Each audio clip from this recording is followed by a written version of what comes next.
Est-ce qu'elle est explosive selon vous? Juste avant la marche, on a appris déjà des échauffourées.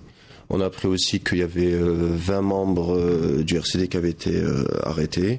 Et il y a 35 000 flics qui sont en train d'essayer de contenir un peu tout ça. Il y a tous les éléments qui laissent à croire que ça va dégénérer. Qu'en est-il de la jeunesse ? On la voit de plus en plus présente, en tout cas, on l'a vu dans la rue, on l'a vu, ils essayent un peu de copier ce qui s'est passé un peu en Tunisie, puisque ça a été, il faut savoir que les pays arabes, majoritairement, sont composés de la jeunesse, donc aujourd'hui, elle est bel et bien présente. Déjà, à travers les réseaux sociaux et...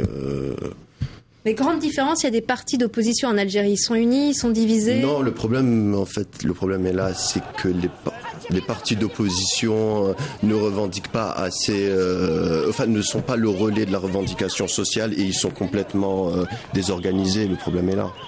Mais tout pense à croire qu'il y a des espèces de comités on va dire citoyens qui commencent à s'organiser, quoi.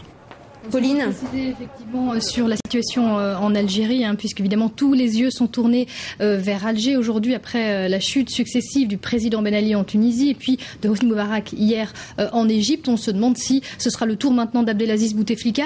Alors il y a plusieurs différences. Tout d'abord, effectivement, vous le disiez, on a cette opposition alors qui participe en partie à ce mouvement puisque le RCD a appelé à manifester aujourd'hui, mais en même temps on a toute une série d'autres partis d'opposition comme le FFS qui ne s'est pas associé à ce mouvement. Il y a des syndicats qui participent, mais tous les principaux syndicats n'ont pas appelé non plus à descendre dans les rues, ni les organisations islamistes qui sont interdites en Algérie. Alors même si on a vu effectivement qui sont dissoutes en Algérie, même si on a vu Ali Belhadj apparemment qui participe aux manifestations, qui est l'un des chefs du FIS. Quelle est son influence justement aujourd'hui ?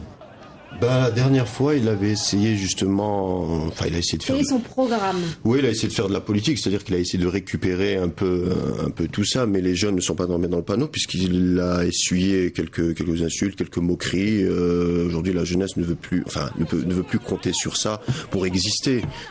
Ça a fait son temps, on a vu où ça nous a mené. On veut juste... Le problème de l'Algérie, le paradoxe, c'est que c'est une société riche où il y a une promiscuité qui augmente constamment. Effectivement, l'Algérie est une société riche, vous le disiez, et ça c'est aussi peut-être une différence avec la Tunisie notamment. En Algérie, on a cette